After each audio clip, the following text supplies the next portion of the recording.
story of Shiloh. It was the last freehold in North Carolina. Since the Civil War, black folks own this land. We own this land. Only the rich folks want to come and take it. They want to make it into a business paradise. And with the working people of Shiloh, they want to work. Shiloh is a small majority black freehold community in Wake County, North Carolina. It is right next to the Research Triangle Park, a high-tech area of development, and the Raleigh-Durham International Airport, two areas with soaring real estate prices. After the Civil War, freed slaves formed the community of Shiloh. Historically, people farmed and grew their own food, and later began traveling to regional industrial areas for jobs. Life has been hard, but good in Shiloh, as it is a united community. People have owned some land and have often owned their homes. To the people who formed this community, Shiloh meant refuge from slavery and oppression. Today, Shiloh citizens know that something has killed dozens of residents. All farming has stopped. Since August of 1988, Shiloh residents have lived in fear that they are being exposed to toxic contaminants in their water, dumped in their community by Coppers, a wood treatment company.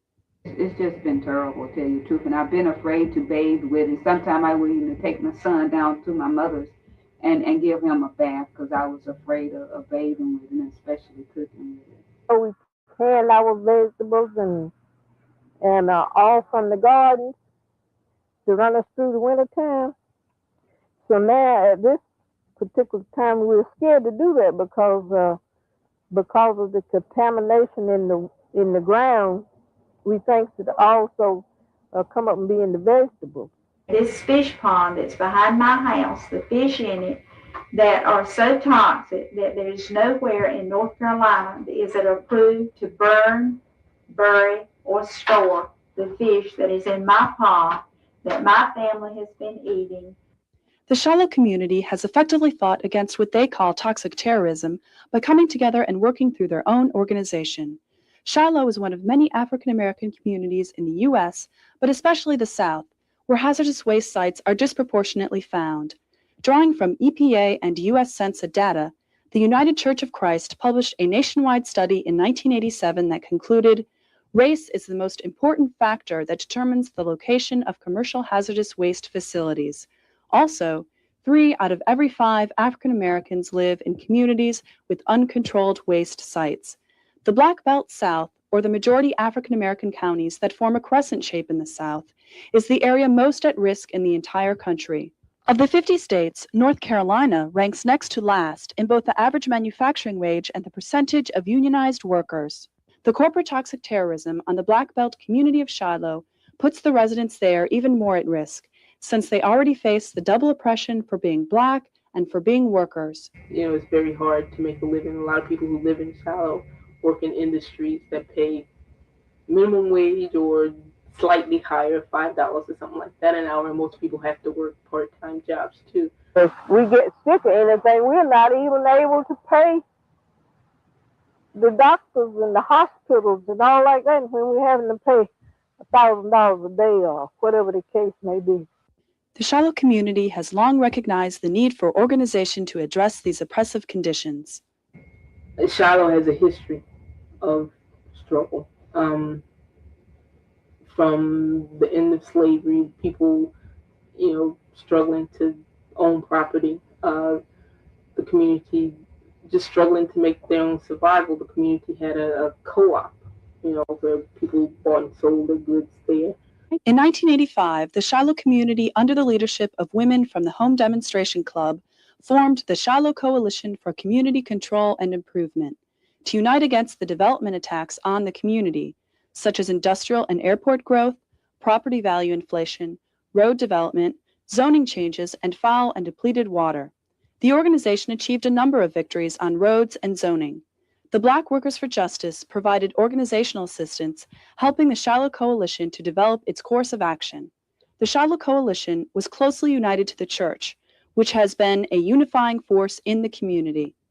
The main goal of the Shiloh Coalition for Community Control and Improvement is just that, community control an improvement to maintain a certain standard of living in the community and have control over what the future of our community will be like. Today, the Shiloh Coalition is focusing much of its organizing efforts on the toxic terrorism in their community. So one of the first steps was gathering information and investigation, and then shortly following that, meetings to let people know, what had going on, and make them aware of the contamination of the wells, and then set up a program with how to deal with that. The Shiloh Coalition, which includes workers and union representatives, quickly saw the need for the community to bring together its own body of information on the water contamination. In April of 1989, the group organized a public hearing. This event combined the input of community members, workers, and their allies. We invited different elected representatives there to hear what was going on. We had panelists who were labor leaders in the area, community leaders, legal attorneys,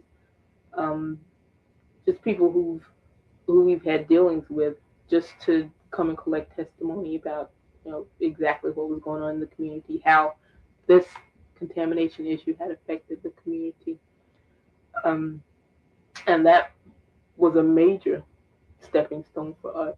With the information they gathered, the Shiloh Coalition pieced together the details of the contamination.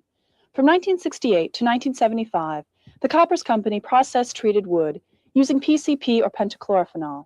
Workers in the treatment building sprayed a mixture of PCP and IPE, or isopropyl ether, onto wood. PCP solution that didn't penetrate wood was wasted directly to lagoons and a pond on site. From these areas, the contamination easily traveled to underground streams throughout Shiloh. In other sections of the plant, workers cut, drilled, and sanded the wood. Koppers bought the plant in 1962, providing the first source of industrial jobs in the area. Many Shiloh residents worked at the Koppers plant, and for them, the health effects have been severe. All the ones I know that worked in the treatment process that I knew that were good friends, they just dropped dead. A lot of the illnesses that we see there, well, the people that we know who have died, who worked at the plant, we just know that they were relatively young. The sicknesses were not something that went on over years. As the Shiloh Coalition uncovered the basic facts of the contamination, they also uncovered the details of a long-term information blackout on the part of Koppers and some governmental agencies. As early as 1972, Koppers was recording the existence of PCP and wells at the plant. In 1980, the EPA identified high levels of PCP in the Koppers Pond sediment, 6,000 times that acceptable in groundwater. The EPA's investigation was considered complete when Koppers agreed to remove waste piles and contaminated pond sediment. However, Koppers never removed any sediment, only the waste piles. One chief official even declared the case closed. There was not an effort to test wells until actually September of 1987, which is the first time that off-site wells, possibly 8 wells in the area, including the church's well, were found to be contaminated with what at that point were called low levels of pentachlorophenol. But it wasn't until August of 1988 that the EPA even informed Shiloh residents of the PCP contamination, 16 years after Koppers first discovered it and 8 years after the EPA did. At this time, the Shiloh site had the highest severity EPA ranking for groundwater contamination of any site in North Carolina. As residents unraveled the confusing timetable of this poisoning, they realized how long this situation had remained ignored. They found that no government agency had given consistent and accurate information about health risks, nor had they admitted when there was a problem or investigated in a timely manner. And I saw a pamphlet that was published by the state of North Carolina on fishery, and the Medlands Pond had worse dioxins in the fish than anywhere in the state of North Carolina. And the thing that really gets me is to think that the EPA came out and they got our fish and they analyzed our fish, and booklets was written on them that was given to other people across the state, but the Medlands never knew anything about it. And it really boils me to think that this was public knowledge to everybody except the people that are eating the fish. Occasionally, we will get a press release after the press has gotten it. Occasionally, we will get a letter after the press has gotten it. Workers have come forth with the details of the information blackout that they endured while working at the plant. Until the publication on the contamination, I wasn't even aware of what chemicals they were using. Coppers never told me anything about it in health working at the plant. They should have been telling us at least once a month or every 6 months this stuff could be hazardous to your health or whatever. But they haven't been educating the people on it, kind of working condition we was in. All they were concerned with was on the job injuries. If you didn't get hurt on the job from a saw or a nail or something like that, nothing else was, any concern. Responding to requests and pressure from the Shiloh Coalition, the State Health Department conducted a cluster study to examine the health consequences of PCP exposure for people living close to the site. The study claims that there are no abnormal levels of cancer in Shiloh, yet fails to compare the levels with other similar areas. Nor did the study look at the other health effects of PCP exposure. We feel like it was very premature to say that there is no health problem here. In fact, it was irresponsible to say that there's no health problem here, given the fact that a number of the problems we're not going to see for a long time. Although the EPA continues to state that there are no health effects among Shiloh residents due to the contamination, they have notified numerous residents not to drink their well water or to take baths in it. Reputable studies indicate that Shiloh residents have been subjected to quantities that put them at risk. The well at the Shiloh Baptist Church has PCP contamination 31 times the level that causes cancer in animals, according to levels determined by a national toxicology study. 8 countries have entirely banned the production of PCP. Also present in commercial-grade PCP are dioxins, the most potent cancer-causing compounds known on Earth. Residents note an alarming rate of health problems occurring, often matching health effects of PCP and dioxins, such as cancer and circulatory problems. A lot of people in this community, every other house, someone have died with cancer. There's a high incidence of high blood pressure. A lot of people write that off as being typical of the African Americans, but for everybody to suffer from this, and that's what it is, children as well as adults, then I think there's something, there has to be a little more than that there. From testimony gathered at the public hearing and with technical assistance from the Clean Water Fund, the Shiloh Coalition formulated a set of demands. These demands were submitted to the EPA and to all elected officials responsible to the community, such as officials in Morrisville, the adjacent municipality. Overall, the public hearing was a significant organizing event for the Shiloh Coalition. It put the EPA on notice, one. It put the state on notice. It put Morrisville on notice. It let put the representatives on notice that we put you in office and this is going on here and we need you to be accountable to our community. You come to us for our vote. Now this is what we need you to do for us. And we got pretty good response by doing that. And I think it helped the community too, to let people feel or to let people know that they're not isolated. In keeping with the rights guaranteed to people by the Clean Water Act and the Superfund legislation, the Shiloh Coalition has demanded that an alternate water supply be provided, that all wells be tested, that all contaminants be tested for, that community members be part of the decision-making process, and that a full cleanup be conducted. They have also demanded a community and worker health screening. In the spring of 1990, the union at the plant tried to get a company-paid health screening during contract negotiations, but were told that the cost was too high. Overall, due to the widespread abuse and repression of Southern workers, union members at the plant have feared losing their jobs, and this has kept them from forcing the company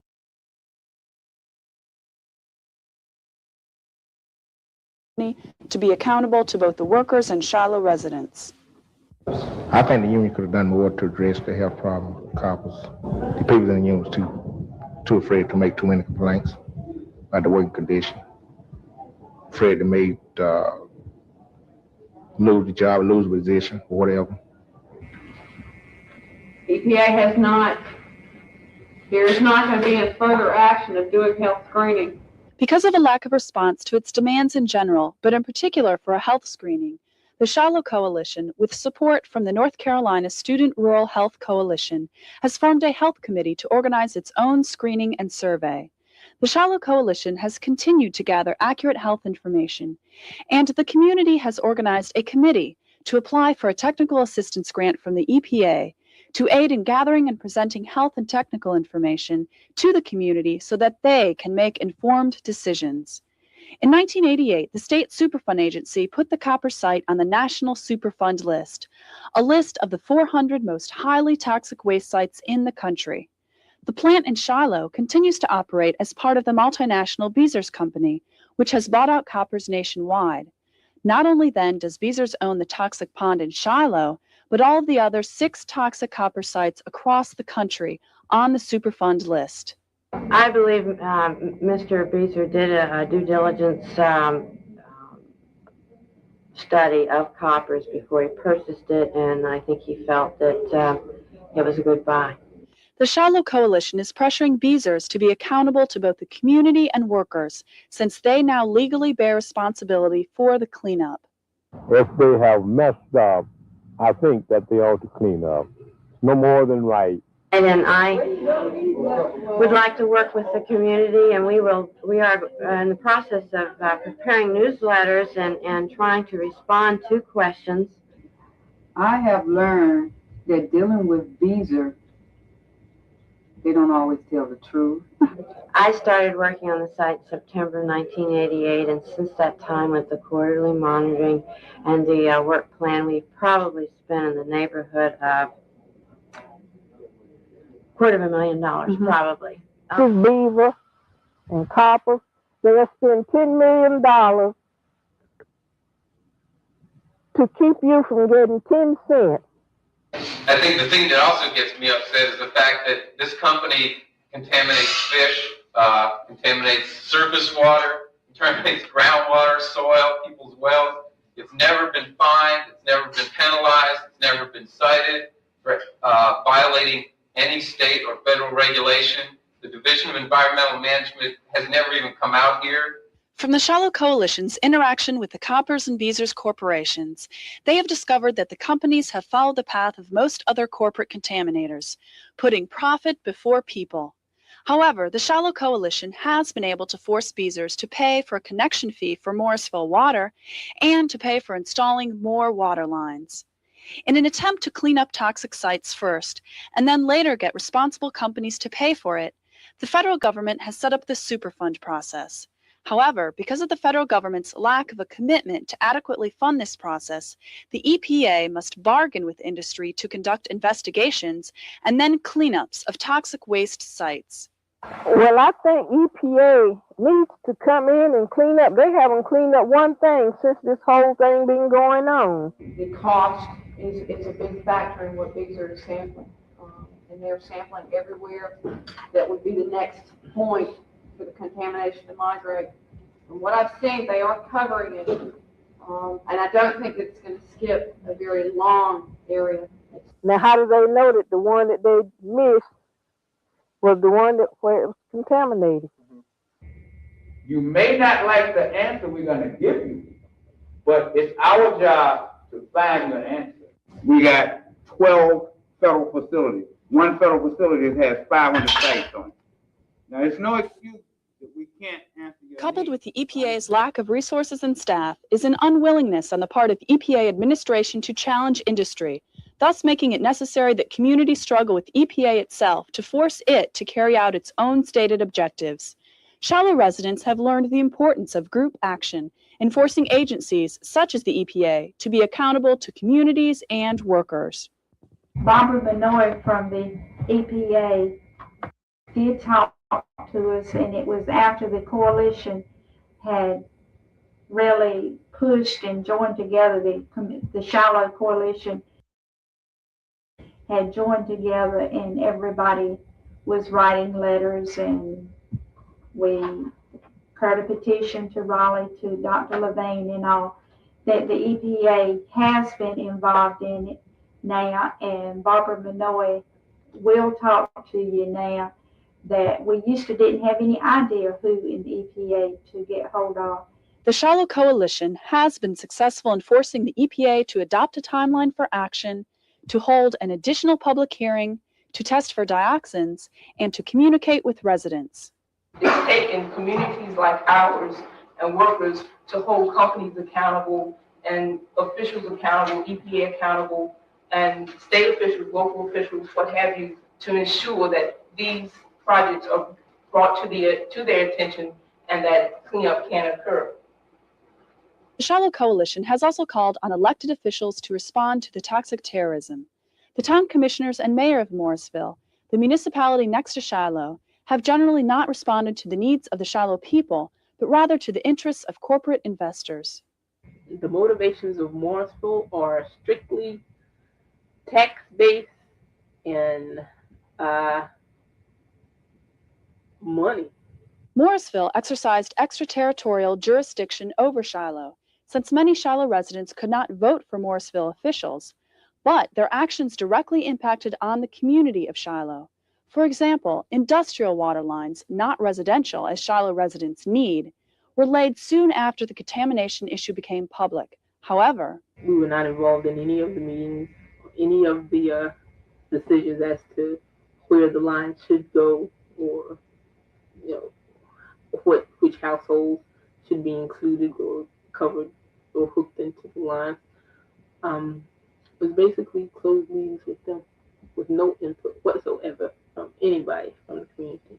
Well, I certainly feel real positive about the installation of almost 4 miles of water mains. Morrisville is requiring Shiloh residents, many of whom are elderly and on a fixed income, to annex into the town and pay high taxes on their inherited land. And we've also taken a stance that with the lines that are being put in now, that people who are not annexed into the town of Morrisville should not be forced to annex simply to have access to the water itself, because people are not responsible for contamination. And we feel that basically this is a form of blackmail in order to force people to annex, in order to get water for something that they had no control over to start with. A municipal corporation in North Carolina is a creature of the state, and it is a corporation. Its taxpayers are very much like the stockholders. If somebody wants the services, the urban services offered by the city, then they join in with the city.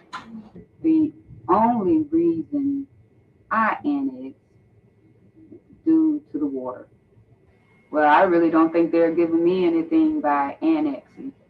The Shiloh Coalition has repeatedly asked the EPA to intervene in the struggle with Morrisville in order that the legal right to an alternate water supply be granted. And we're aware that EPA sent a hand-delivered letter to Morrisville highly suggesting that they waive their annexation right in order to allow people to hook into the water line, because of the whole health risk factor there. Is there anything, or can EPA do something much stronger than simply send a letter to Morrisville to ask them to waive the annexation right? We know it can be done. The federal government does not like to get involved in municipalities' business. Only when the Shiloh Coalition has organized and petitioned the Town Council of Morrisville have they won any concessions from the town. The Shiloh Coalition has reduced the amount people have to pay for water hookup and has forced Morrisville to put in more residential water lines. The Shiloh Coalition has also called on other elected officials. Jesse Helms felt that there was no problem. And the governor didn't deem it necessary to come to the public hearing. But some officials have been responsive. A few officials have been responsive. A few of them know that, the community of Shiloh, they got a certain amount of votes from the community, or they won a certain number of votes from that precinct.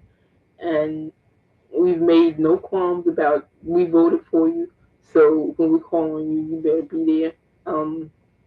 we have no problems telling people that we want you to be accountable to the community and we'll vote on you based on how you support our community.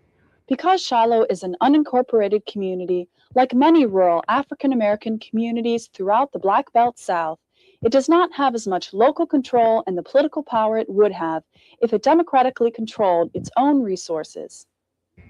Not being incorporated, in my eyes, has been a barrier to the work because we've had to deal with a lot of problems we wouldn't have had to deal with if we were incorporated, namely zoning issues. If you're incorporated, you control how things are zoned around you. Therefore, you control what kind of development goes on around you. The relationship with the EPA and with Beezer would be totally different. There wouldn't be this backroom meeting atmosphere type thing. Things would be much more above board. People would know, what was going on. Nonetheless, the Shiloh Coalition continues to fight for the will and needs of its citizens.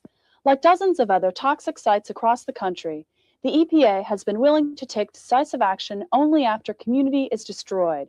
But Shiloh is different because people are fighting back and organizing. You're looking at one of the best cases in the country of a community coming together and getting something done. Clearly, we've seen from Shiloh that government is not going to play the leading role in ensuring that this environment is safe for us to live in, safe for our children to grow up in. It's only when grassroots people are organized, do stand up, do speak out, are determined to fight, are determined to do whatever it may take to get a situation cleaned up or to get attention drawn to an environmental problem that things happen. Overall, by their organizational strategy, the Shiloh Coalition has challenged the information blackout and gathered their own information, which they have used to educate the community. With this knowledge, they were then able to formulate and fight for their demands, which has forced the EPA, Morrisville, and the Beezers Company to act quicker and to be more responsive to the needs of the community. If the Shiloh Coalition had not joined together and banded the community together, the black and the white together, we would have never accomplished anything. They have a similar problem to this as far as the contamination. Just keep fighting. And if you don't have it in your community, don't let them come. I think if they really want for the coalition, I think some of the people would have just sat back. This is going on all over. It's going on particularly in the South, in the Black Belt South and poor working class communities. It is a struggle of self-determination. It is a struggle of controlling what goes on in your communities. On the whole, all the battles that we've fought, we've won a majority of them, and we're determined that we're going to win this war in the end. Free, free, got to be free. Free, free, got to be free. Free, free, got to be free.